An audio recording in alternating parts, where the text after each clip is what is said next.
Hey traders, it's Stephen Brooks, and today we're going to be talking about what is quantitative easing and specifically how it has such a massive impact on the stock market and specifically equity prices. Now, the first thing I want to say about quantitative easing is all of these analysts on CNBC, on Yahoo, on Bloomberg, especially the folks who have never actually placed a trade before but are still on those channels and still on those media outlets, they like to overcomplicate what quantitative easing is, kind of to sound really smart, if you will. So here's the deal. What is quantitative easing? Very simply put, when the Federal Reserve or the central banks around the world are creating new money, they're increasing the money supply, that is quantitative easing. That's it. When the central banks around the world or the Federal Reserve are reducing the amount of money in the system or reducing their balance sheet, that is quantitative tightening.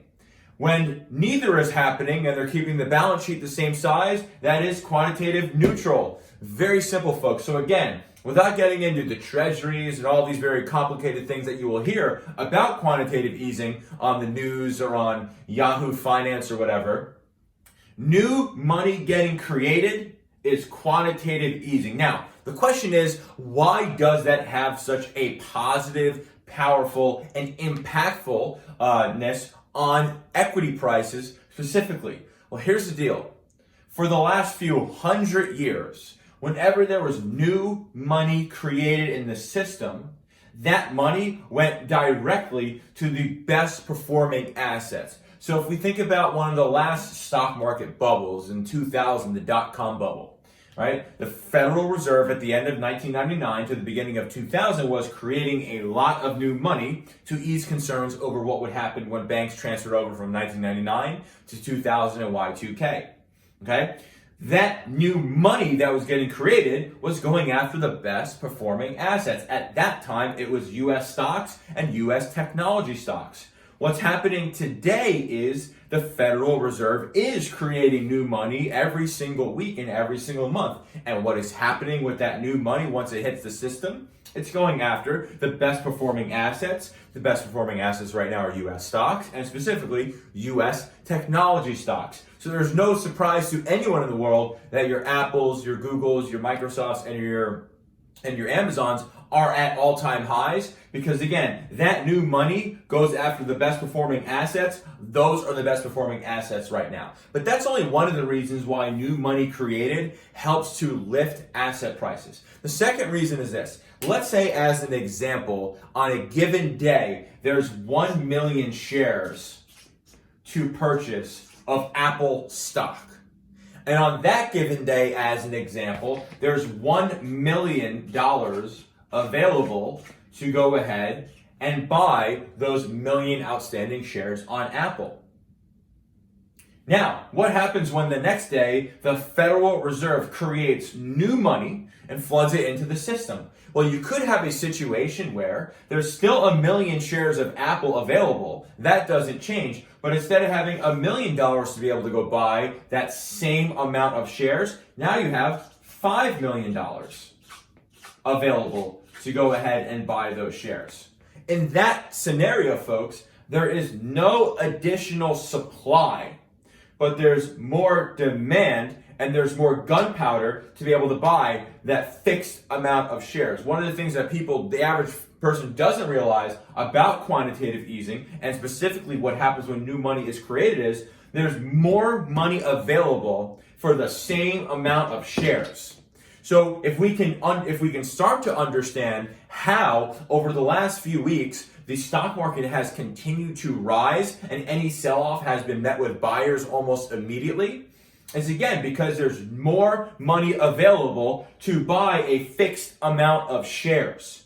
When that happens, that is simple economics 101 and simple supply and demand. There have been a lot of bumps in the road over the last few weeks. The coronavirus is pretty nasty. Who knows when or if it's going to get contained. At the same time, the current leader in the Democratic field is a legitimate socialist who's looking to raise the tax rate to 90% for both businesses and individuals.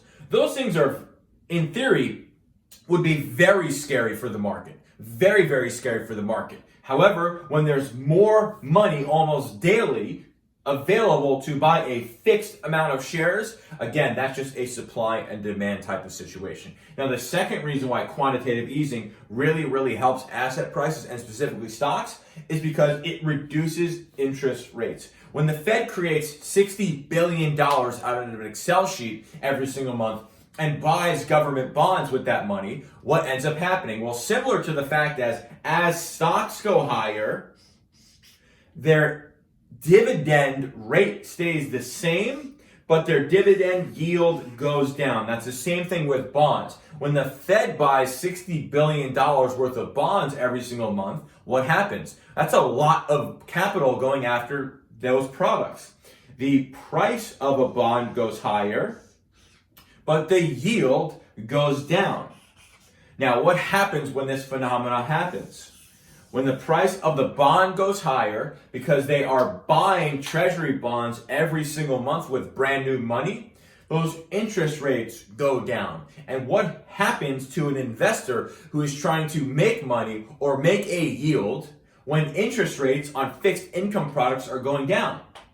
Well, they have to go get yield. Right now on a 10-year government bond, you get like 1.5%. Nobody's really going to get out of bed for that. One of the reasons that's been the case is because when they buy these bonds, when they create this money and buy these bonds, again, the value of the bond goes up, but the interest rate goes down. So if you are someone who is looking to get as much yield as you can for the least amount of risk, and you look at a 10-year bond, you're like, I give my money to the government for 10 years and I get back 1.5% per year, I can put my money in an online savings account and get better. So people say, that's ridiculous, but I need to make more money. So what do? They go ahead and they buy stocks because those have the potential to yield substantially more than, let's say, a 1.5% yield on a 10-year bond.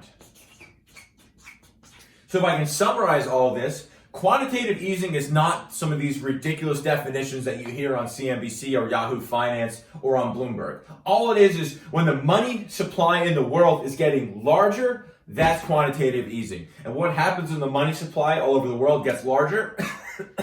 You have more money available to buy the same amount of shares. Very simple supply and demand situation. And on top of that, part of quantitative easing is the Federal Reserve or central banks buying government bonds, buying government debt. And what happens when they do that is it artificially increases the value of the bond, which decreases the yield for that bond, and it puts investors in a situation where if they want to make any money whatsoever, or at least beat inflation, they have to go ahead, buy stocks. Both of these together create a self-fulfilling prophecy, and we have a market that continues to rise with very little sell-offs. So the question is, great, Stephen, that's our situation today, but what is it going to be like in the future?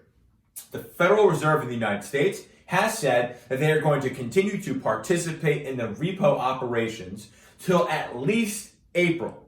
So that shooting this video, this is going to be happening for at least the next 6 weeks. At least the next 6 weeks.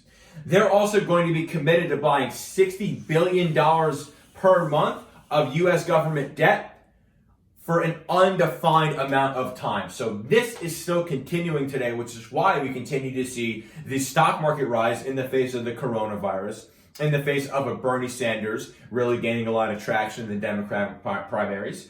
So what you want to look out for is when these two things are going to be either stopping or slowing down. That will be the top as it was in 2000. That will be the top where we are today. Now, one of the interesting things is, is the Federal Reserve does not want to be seen as influencing elections.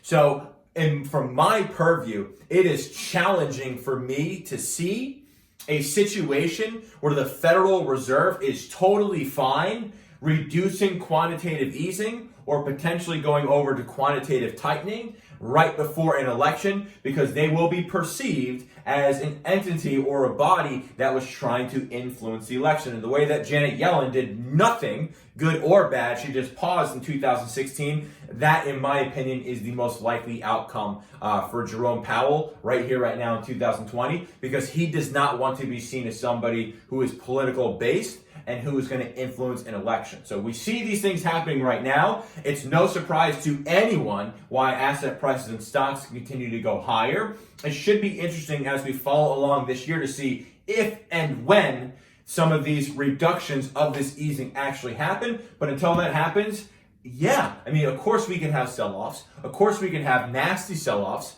The market was down about 3.3% after the coronavirus, but getting a sell-off much worse than that when the money supply is increasing every single week and interest rates are going down is going to be a very, very challenging thing to have happen. So folks, the thing you want to look out for is when does the Fed end the party? Because when that party ends, stocks will also end.